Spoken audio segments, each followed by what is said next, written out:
जय हिंद। कैसे हैं प्यारे बच्चों? कमेंट बॉक्स में लिख दीजिए आप सब कैसे हैं। मेरे प्यारे बच्चों, हमने पहले चैप्टर में मानव विज्ञान और प्रौद्योगिकी का एक पार्ट 1 हमने वीडियो अभी तक पढ़ा है, जिसमें हमने 2 पॉइंट सीखा था मेरे प्यारे बच्चों। और वो 2 पॉइंट क्या क्या थे हमारे?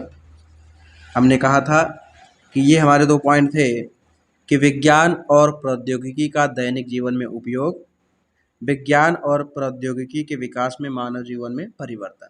आज हम लोग तीसरा पॉइंट पढ़ेंगे, विज्ञान और प्रौद्योगिकी के विकास द्वारा विभिन्न क्षेत्रों में क्रांति, यानी किस प्रकार क्रांति हुई। तो मेरे प्यारे बच्चों, आज इस दूसरे वीडियो में आपका स्वागत है। आज हम लोग इस चैप्टर को ख़त्म करेंगे, उसके बाद अगले वीडियो में हम लोग अभ्यास प्रश्न करेंगे। तो प्यारे बच्चों, जो भी बच्चे इस चैनल पर नए हैं वो वीडियो को देखें, और वीडियो देखने के बाद अगर पसंद आए तो चैनल को सब्सक्राइब भी कर दें, और वाकई में बहुत ज़्यादा पसंद आ जाए तो अपने दोस्तों के बीच भी साझा कर दें। मेरे प्यारे बच्चों, आइए तीसरा पॉइंट आज हम लोग देखते हैं। क्या है? विज्ञान और प्रौद्योगिकी यानी साइंस एंड टेक्नोलॉजी के विकास से विभिन्न क्षेत्रों में क्रांतिकारी परिवर्तन। तो सबसे पहले किन किन क्षेत्रों में परिवर्तन हुआ है, आइए हम उन सब चीज़ों को नज़र दौड़ा ले, है ना। तो पहला है औद्योगिक क्रांति। औद्योगिक क्रांति तो आज हमारे देश में छोटी छोटी मशीनों से लेकर बड़ी बड़ी मशीनों का निर्माण हो रहा है। रेल इंजन हो या हवाई जहाज, छोटे छोटे वाहन हो या बड़े बड़े जलपोत। जलपोत का मतलब जो जल के अंदर चलते हैं, जैसे जहाज हो गया, पानी वाला हो गया, पनडुब्बी हो गया, ये सारी चीज़ें। उत्पादक मशीनें हों या मशीनों को तैयार करने वाली बड़ी भारी मशीनें, सब हमारे देश में बनने लगी हैं। प्यारे बच्चों, बड़ी बड़ी चीज़ें जो हैं, चाहे छोटी छोटी हों चाहे बड़ी बड़ी चीज़ें हों, हर एक मशीनें अपने इंडिया में बनने लगी हैं। लड़ाकू विमान, युद्धपोत, पनडुब्बी, विभिन्न प्रकार के प्रक्षेप अस्त्र, है ना, जैसे मिसाइल वगैरह हो गया, विमान भेदी तोपें, टैंक आदि के निर्माण में भी हम लोग आत्मनिर्भर हैं। यानी पहले हम दूसरे देशों पर निर्भर होते थे, लेकिन आज हमारे देश में जो है हमारे देश के वैज्ञानिक बना रहे हैं। रेडियो हो गया, टेप रिकॉर्डर, टेलीविज़न आदि मनोरंजन के साधनों के निर्माण में स्वदेशी प्रौद्योगिकी का प्रयोग हो रहा है। मेड इन इंडिया आप देख ही रहे हैं, मेक इन इंडिया देख ही रहे हैं। ये सारी चीज़ें क्या हैं, भारत में ही जो चीज़ें बन रही हैं उसी को हम लोग क्या कहते हैं, मेक इन इंडिया कहते हैं। यानी कि भारत में जो निर्मित हैं, तो भारत जो है अब सारी चीज़ों को बना रहा है। पहले सुई भी चाइना से आती थी, है ना। तो सूचना प्रौद्योगिकी के क्षेत्र में भारत अग्रणी राष्ट्र की भूमिका निभा रहा है। औद्योगिक क्षेत्र में भारत का स्थान विश्व के 6 प्रमुख राष्ट्रों में है। आज भारत के बड़े बड़े जो है इंडस्ट्रियलाइजेशन यानी कि जो औद्योगिक क्षेत्र हैं वो भी हैं, और भारत में बहुत बड़े बड़े कारखाने जो है स्थापित हो रहे हैं प्यारे बच्चों। और दूसरा है जनसंचार क्षेत्र में क्रांति। तो कंप्यूटर, इलेक्ट्रॉनिक डाक सेवा जिसको हम ईमेल कहते हैं, और इंटरनेट का विकास बहुत तेजी से हुआ है। इससे जनसंचार क्षेत्र में क्रांति आ गई है। कंप्यूटर, ईमेल और इंटरनेट, ये सब क्या हैं, आइए ज़रा इन सब के बारे में थोड़ा थोड़ा जान लें। तो प्यारे बच्चों, हम कंप्यूटर वगैरह के बारे में थोड़ा थोड़ा जानते ही हैं, है ना। बहुत ज़्यादा हम इसके बारे में विस्तृत नहीं चर्चा करेंगे, क्योंकि आगे जो है चैप्टर है ही।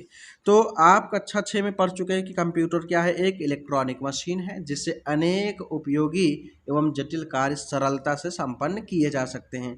व्यापक स्तर पर कंप्यूटरों का उपयोग रेल आरक्षण यानी रेल रिजर्वेशन, आंकड़ों का रखरखाव, जो डाटा है उसको हम लोग रखरखाव करने के लिए यूज करते हैं, गणना करने के लिए यानी कैलकुलेशन करने के लिए, टाइप आदि अनेक प्रकार के कार्य करने में किया जाता है। तो यानी कंप्यूटर क्या है, एक संगणक मशीन है जो क्या करता है, यूजर के द्वारा दिए गए निर्देशों का पालन करता है। यानी कि जो उपयोगकर्ता संदेश देता है, जो उसको कहता है, वो कंप्यूटर करता है। दूसरा अगला क्या है, इंटरनेट क्या है, तो यह कंप्यूटर की नवीनतम प्रणाली है। विश्व के हजारों छोटे छोटे कंप्यूटर नेटवर्क टेलीफोन लाइन से जोड़ दिए जाते हैं। टेलीफोन लाइन की सहायता से जुड़े कंप्यूटर नेटवर्क को इंटरनेट कहते हैं। इसकी सहायता से हम कमरे में बैठे विश्व के विभिन्न देशों तथा किसी भी विषय से संबंधित सूचनाएं एवं आंकड़े पल भर में प्राप्त कर सकते हैं और इनका संग्रह भी कर सकते हैं। कई नवीन पुस्तकें भी पढ़ सकते हैं। आज इंटरनेट है, मोबाइल में अगर इंटरनेट नहीं है समझ लो कि कुछ भी नहीं है। आप क्या करते हैं, इंटरनेट जो होता है वो डाटा भरवाते हैं ना, तो वही क्या है आपका इंटरनेट। जब इंटरनेट रहता है तो आप अच्छे से कोई भी चीज़ सर्च कर लेते हैं। अब अगला है मेरे प्यारे बच्चों, इलेक्ट्रॉनिक डाक सेवा यानी ईमेल। ईमेल का पूरा नाम क्या है, इलेक्ट्रॉनिक डाक सेवा। तो यह कंप्यूटर एवं इंटरनेट आधारित संचार की महत्वपूर्ण युक्ति है। इसके द्वारा कृत्रिम यानी जो सैटेलाइट है उपग्रहों के माध्यम से अन्य देशों के कंप्यूटरों को सूचना, संदेश आदि का आदान प्रदान किया जा सकता है। ये एक देश से दूसरे देश को संदेश भेजने का सबसे सस्ता साधन है। जैसे भारतवर्ष से सिंगापुर को संदेश अत्यंत कम शुल्क पर पल भर में भेजा जा सकता है ना। पहले चिट्ठी भेजना होता था, बड़ा टाइम लगता था, संदेश भेजने में बहुत वक्त लगता था, लेकिन आज बहुत कम वक्त लगता है प्यारे बच्चों। कम समय में जो है हम अच्छे से अपने सूचनाओं को एक जगह से दूसरे जगह पहुंचा लेते हैं। ठीक है, अब आगे है मोबाइल फ़ोन एवं स्मार्टफोन।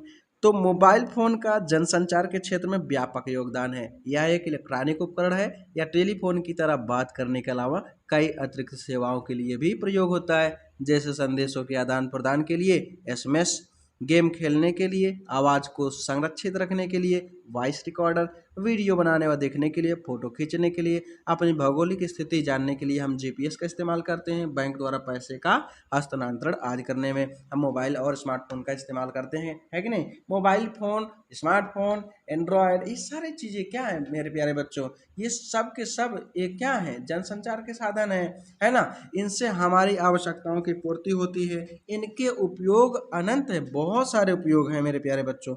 हम कुछ महत्वपूर्ण उपयोग के ही बारे में पढ़ रहे हैं। आइए देखते हैं एग्रीकल्चर के बारे में, कृषि के बारे में क्या परिवर्तन हुआ है, क्या क्रांति हुई है। जनसंख्या विस्फोट से भूमि पर प्रेशर बढ़ा यानी दबाव बढ़ा है, जिसके कारण खाद्यान्न की समस्या मानव जीवन के लिए एक विशेष प्रकार की चुनौती के रूप में खड़ी हुई है। देख ही रहे हैं अपने देश की जनसंख्या कितनी तेजी से बढ़ रही है। अमेरिका की जनसंख्या क्या है, 33 करोड़, और हमारे देश की जनसंख्या 1 अरब 43 करोड़। हम उनसे 100 करोड़ एडवांस हैं भाई। जनसंख्या के मामले में तो हम लोग नंबर 1 हैं, और किसी के मामले में नंबर 1 हो या ना हो, लेकिन गजब पॉपुलेशन के मामले में नंबर 1 भाई, हमसे बराबरी कोई नहीं कर सकता। क्या बात है। तो किंतु कृषि के क्षेत्र में वैज्ञानिक आविष्कारों जैसे ट्रैक्टर, अच्छे प्रकार के हल, ट्यूबवेल, कीटनाशक दवाओं, उन्नत कोटि के बीज, रासायनिक उर्वरकों आदि के प्रयोग से कृषि उपज में पर्याप्त वृद्धि हुई है। इसके फलस्वरूप हम अपनी बढ़ी हुई जनसंख्या को पर्याप्त मात्रा में खाद्यान्न उपलब्ध कराने के साथ साथ विदेशों को भी खाद्यान्न निर्यात करने में सफल हुए हैं। हमारे देश की जनसंख्या इतनी अधिक होने के बावजूद हम लोग खाद्यान्न में जो है आशातीत वृद्धि कर रहे हैं, यानी कि बहुत ज़्यादा हम अन्न का उत्पादन कर रहे हैं। और पहले हम दूसरे देशों से कुछ मंगाते थे, कम पड़ जाता था, लेकिन आज ऐसी स्थिति है कि हमारे देश में बहुत ज़्यादा अन्न का उत्पादन हो रहा है, और हम लोग गेहूँ और चावल का जो है निर्यात भी करते हैं, मक्के का भी निर्यात करते हैं, दूसरे देशों को भेजते हैं। इसी से पता चलता है कि हमारे यहाँ जनसंख्या भले ही तीव्र गति से बढ़ रही है, लेकिन फिर भी हम लोग जो है प्रगति कर रहे हैं, यानी विकसित देश बनने की ओर अग्रसर है। प्यारे बच्चों, अब अगला हमारा टॉपिक है ईंधन। देखिए ईंधन क्या है, तो फ्यूल। आखिर फ्यूल क्या है, तो पेड़ की सूखी पत्तियां, गोबर से तैयार उपले, उपले मतलब जिसको गांव में हम लोग ऊपरी कहते हैं, ऊपरी कंडा है ना, कोयला, लकड़ी, कोयला और मिट्टी का तेल, मिट्टी का तेल यानी कैरोसिन, घासलेट जिसको कहते हैं, आदि बहुत पहले से ईंधन के प्रमुख स्रोत हैं। इनके प्रयोग में बहुत अधिक समय और श्रम लगता है। वर्तमान में पेट्रोल, डीजल, खाना पकाने की गैस जिसको हम एलपीजी यानी लिक्विफाइड पेट्रोलियम गैस कहते हैं, जैसे ईंधन का बड़े पैमाने पर उत्पादन हो रहा है। एक स्थान से दूसरे स्थान तक इनके आवागमन के उत्तम साधन उपलब्ध हैं। इनके प्रयोग से समय और श्रम दोनों की बचत हो रही है। फलस्वरूप ईंधन के क्षेत्र में क्रांति आ गई है। इसी प्रकार सोलर कुकर जैसे ऊर्जा दक्ष उपकरणों का प्रयोग व्यापक रूप में हो रहा है। चिकित्सा, डॉक्टरी के क्षेत्र में, हॉस्पिटल के मतलब कि इलाज के क्षेत्र में देखिए क्या क्रांतिकारी परिवर्तन हुए हैं। तो चिकित्सा के क्षेत्र में भी बहुत तीव्र गति से विकास हुआ है। हैजा, पहले लोग देखिए हैजा आता था, पूरा गांव का गांव साफ हो जाता था। चेचक की बीमारी फैलती थी, पूरा गांव का गांव साफ हो जाता था। इसलिए अब लेकिन ऐसा नहीं है। हैजा, मियादी बुखार आदि के सफल इलाज हेतु नई औषधियों की खोज हुई है और इनका पर्याप्त उत्पादन भी हो रहा है। चेचक, चेचक मतलब छोटी माता बड़ी माता, हैजा, काली खांसी, पोलियो, टीबी की रोकथाम हेतु उपयुक्त प्रतिरोधी टीकों का विकास हुआ है। पहले टीबी जब किसी को हो जाता था तो मर ही जाते थे, है ना। तो टीबी का जो है टीका जब खोज हो गया तब से जो है टीबी की रोकथाम के लिए सरकार जो है नया कदम उठाई। आज टीबी का इलाज हॉस्पिटल में मुफ्त में होता है। तो रोकथाम हेतु उपयुक्त प्रतिरोधी टीकों का विकास हुआ।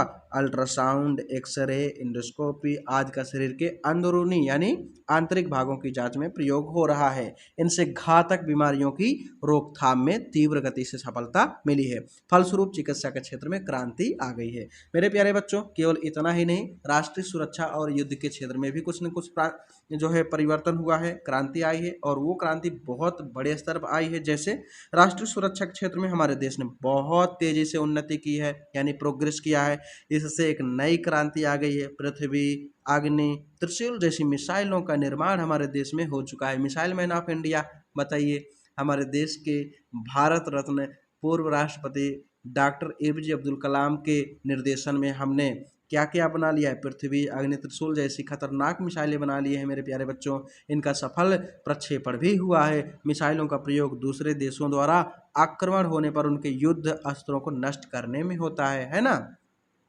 इनसे हमारे देश की प्रभावी ढंग से सुरक्षा भी होती है। युद्ध की स्थिति में रॉकेट द्वारा मिसाइलें छोड़ने की तकनीक में हमारे देश ने सफलता प्राप्त की है। आज अपने देश के पास बहुत सारी जो है मिसाइलें बन करके तैयार हैं।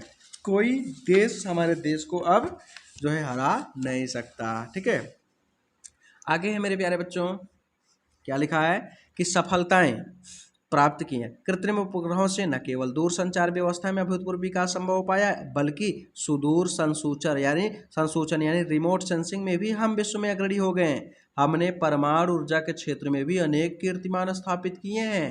भाई, परमाणु बम बहुत खतरनाक है ना। हाइड्रोजन बम तो उससे भी ज़्यादा खतरनाक है मेरे प्यारे बच्चों।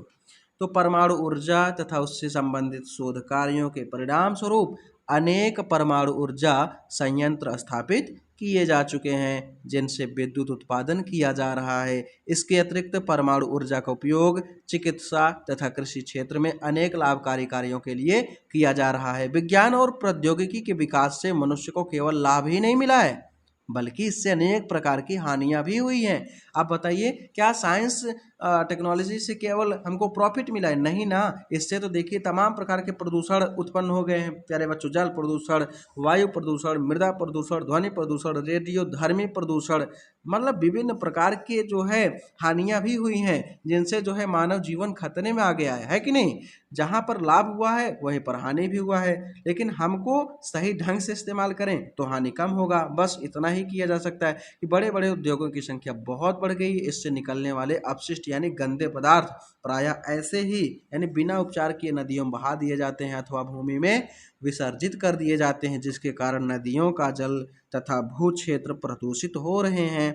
कृषि उपज बढ़ाने के लिए उर्वरकों तथा कीटनाशक दवाओं का अत्यधिक प्रयोग करने से मृदा प्रदूषण की समस्या भी उत्पन्न हो रही है और भूमि की उर्वरा शक्ति भी कम हो रही है। मनोरंजन के साधन बढ़ जाने से ध्वनि प्रदूषण हो रहा है। स्वचालित मशीनों के प्रयोग से कारखानों में मजदूरों की आवश्यकता कम पड़ती है, जिसके कारण बेरोजगार की संख्या में भी वृद्धि हुई है। प्यारे बच्चों, आने वाले दिनों में अब मजदूरों की संख्या और बढ़ जाएगी। क्यों? क्योंकि अब मजदूरों को लोग छंटनी कर देंगे, उनके स्थान पर नए नए रोबोट लगा देंगे। रोबोट बहुत ज़्यादा तेजी से गति करेगा, काम करेगा, है ना। उतना तो मानव कर नहीं पाएगा, इसलिए मजदूरों की संख्या बढ़ेगी, बेरोजगारों की संख्या बढ़ेगी, है ना।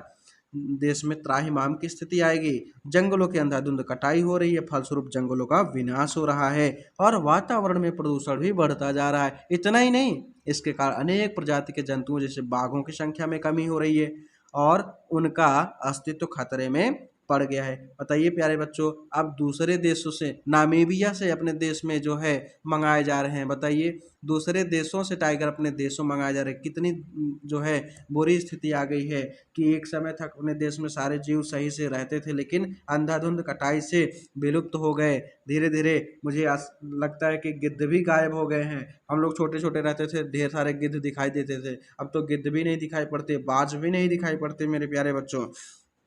आने वाले दिनों में अगर इसी प्रकार अंधाधुंध कटाई होती रहेगी तो बहुत सारे पशु पक्षी जीव जंतु विलुप्त हो जाएंगे, है कि नहीं। इसलिए मेरे प्यारे बच्चों, विज्ञान और प्रौद्योगिकी से होने वाली हानियों से बचने के लिए हमें प्राकृतिक संसाधनों का समझदारी से दोहन करना होगा और नए आविष्कारों का उपयोग समाज की उन्नति के लिए करना होगा। मेरे प्यारे बच्चों, हमने क्या क्या सीखा?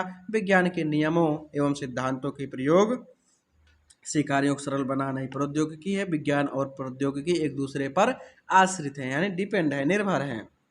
कृषि के क्षेत्र में आशातीत वृद्धि को ही क्या कहते हैं?